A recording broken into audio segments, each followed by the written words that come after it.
Deputy Keira Keogh. Margaret Keogh, and Minister, thanks for being here today. I've been elected now 16 months, like many of the first-time TDs here, and in that 16 months I've made 1,400 representations on behalf of people all across Mayo. I've met people at clinics weekly in Westport, clinics in Achill, Balmullet, Bangor Erris and more planned. We've helped people get the fuel allowance, and I really welcome the extension into May with that fuel allowance, an extra €152. For some people, that fuel allowance isn't enough, so we've helped them with the additional needs payment or the supplementary welfare allowance. And we've also had many people in, and we're helping them with the SAI grants. And I'm really seeing the difference that new windows and doors or pumped insulation can make. But this past fortnight, I met with different people. People who haven't come to clinics, people who haven't come to the office, who haven't emailed, families, farmers, hauliers, small business people, people who I knew were struggling with the cost of living, but I didn't know just how to the pin of the collar they were. People who were emotional when they were talking to me about the fear at the shop checkout, the fear at the petrol pump, and the fear when the electricity bill comes in. And I want to acknowledge David Herity and John Scanlon, who on behalf of 500 people came to my office this week with a petition with 500 signatures. And those men who said they'd never been in a TD's office before. So I'm here today to say I am listening, I am understanding, I hear the frustration, I hear the fear. And I also welcome the many people that took to the streets legitimately, for many the first time that they ever protested, because they felt that their voices weren't being heard. So we are hearing them, we're hearing them loud and clear, and we have to ensure that at the next available opportunity we go further than the €770 million package for working people and small business owners.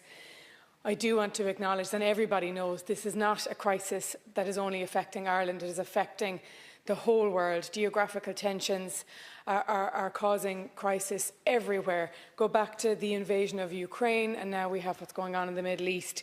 And so we are under pressure to support our citizens, and I do want to acknowledge that that €770 million package is a huge amount of money. I think for some people, they hear the budgets in terms of billions, and 775 million doesn't sound that much, but as the chair of the Children and Equality Committee, who acknowledges the lack of childcare and how much that's causing people to struggle in their households, there was a recent announcement of 135 million over the lifetime of this government to deliver state-led childcare.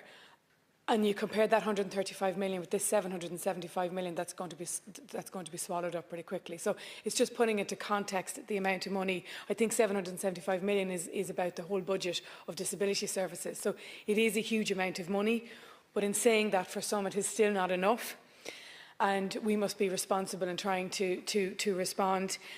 In this package, the farmers are happy to hear that there's 100 million towards them and the hauliers, but I'm hearing that they're worried it's going to be another scheme similar to Acres or TAMS, and it's going to be hard to access.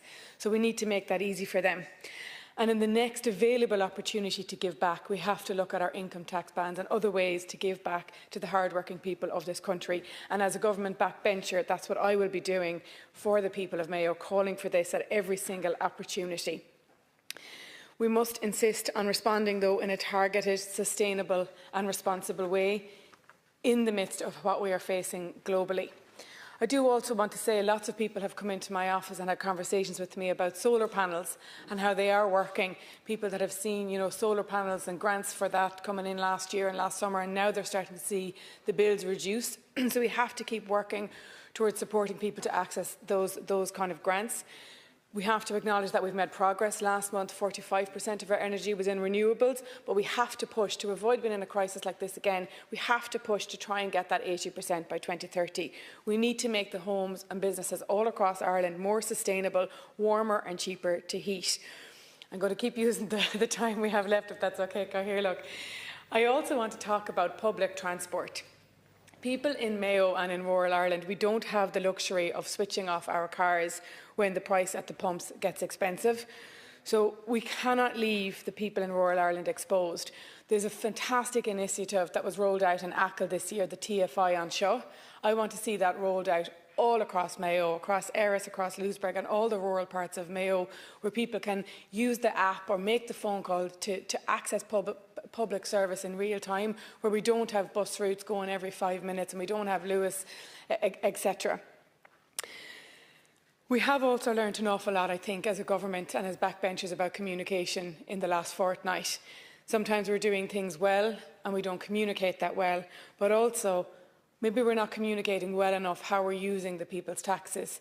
People coming in that are asking to scrap carbon tax, and when you sat down with them and you spoke about how much carbon tax was used for fuel allowance, living alone allowance, working family payments allowance, the acre scheme, I think that there is an education gap here where people just see us talking in billions and millions, and we have to make more of an effort to communicate clearly with the people and listen to them.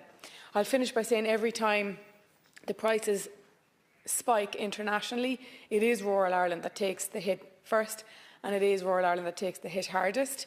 For my constituency in Mayo, I think we have to be at the centre of Ireland's energy future, but that means that the energy future can't just happen to Mayo, it has to benefit Mayo.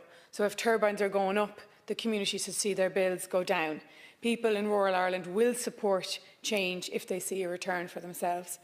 And so I will keep pushing for short-term supports and long-term solutions for the people of Mayo.